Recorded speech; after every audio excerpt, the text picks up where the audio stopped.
Hi everyone, this is Oshal from Learn Motive with the very first video of my YouTube channel.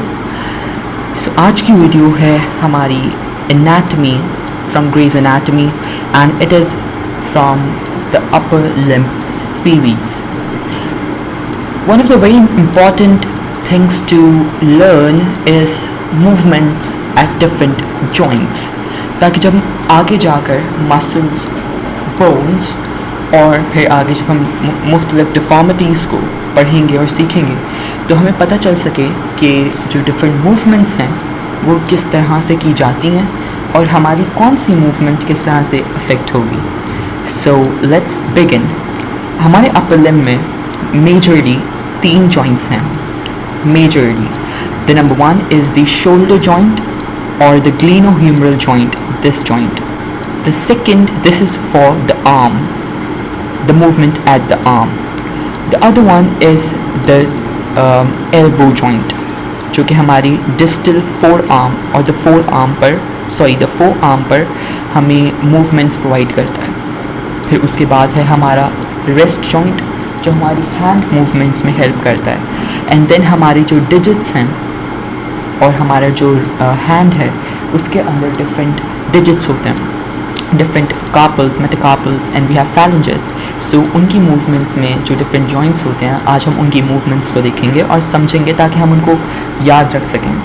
So that is just to make it easy for you.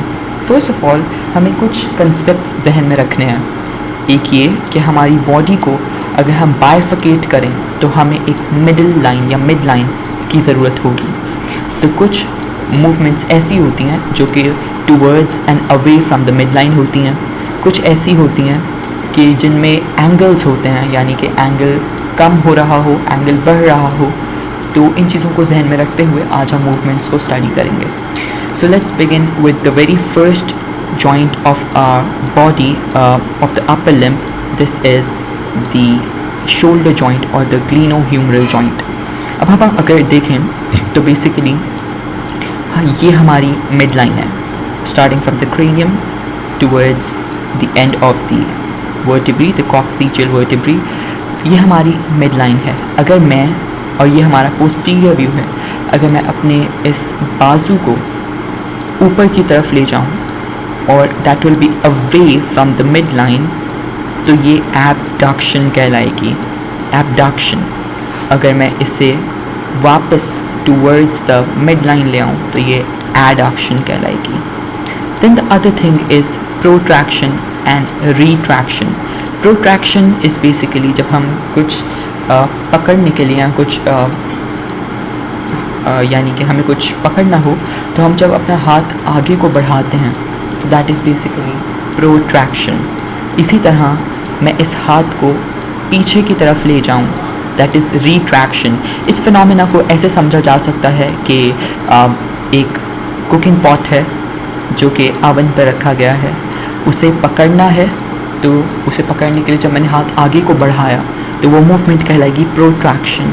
लेकिन वो गर्म है और उस पर मेरा हाथ लगा है और मैंने एज ए रिफ्लेक्स उसे पीछे की तरफ किया तो that is retraction. So basically this is the phenomena of protraction and retraction.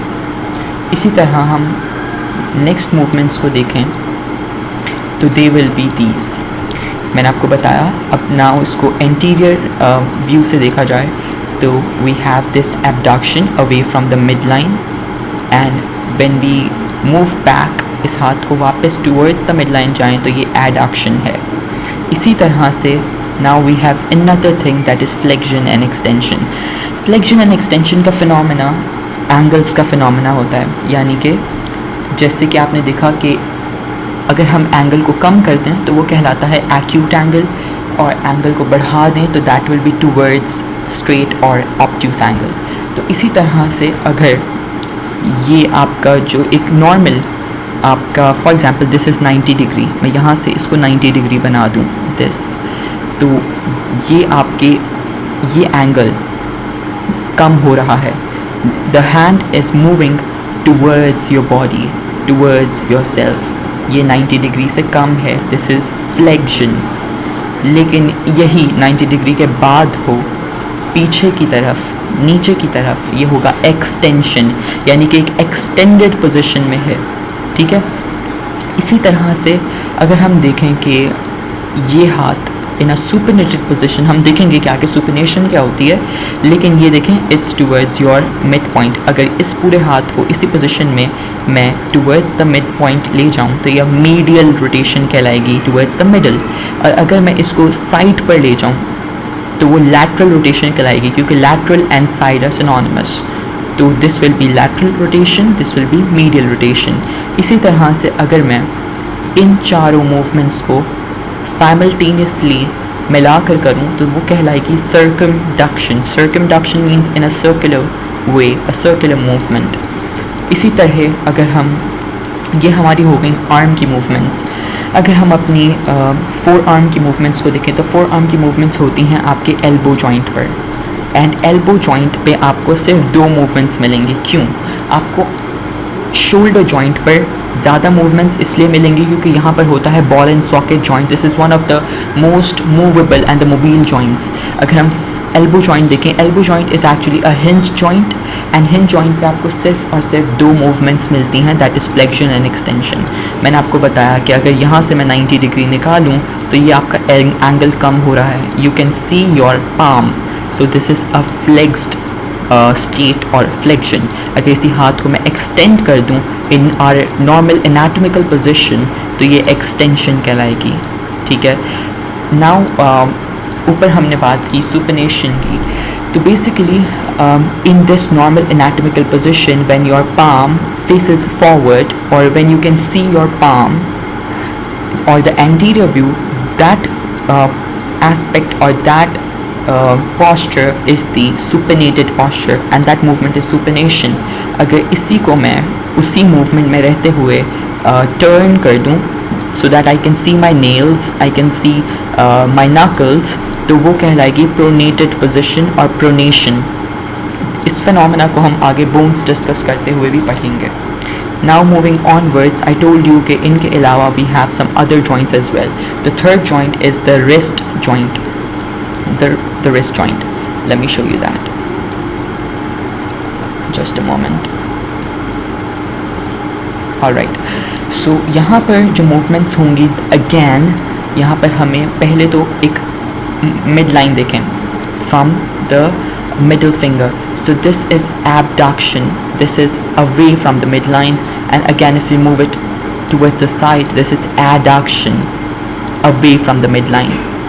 Alright, and अगर हम इसको देखें, this is the 90 degree. अब मैं इस हाथ को ऐसे नीचे की तरफ कर दूँ कि एंगल कम हो रहा है, this is flexion. और इसको ऐसे भी याद रखा जाता है कि जैसे फॉर एग्ज़ाम्पल गर्ल्स यहाँ पर नील पॉलिश लगाएं और उसे सुखाने के लिए इस पोजीशन में रखा जाता है या नील को फाइल किया जाता है, तो this is the flexed position.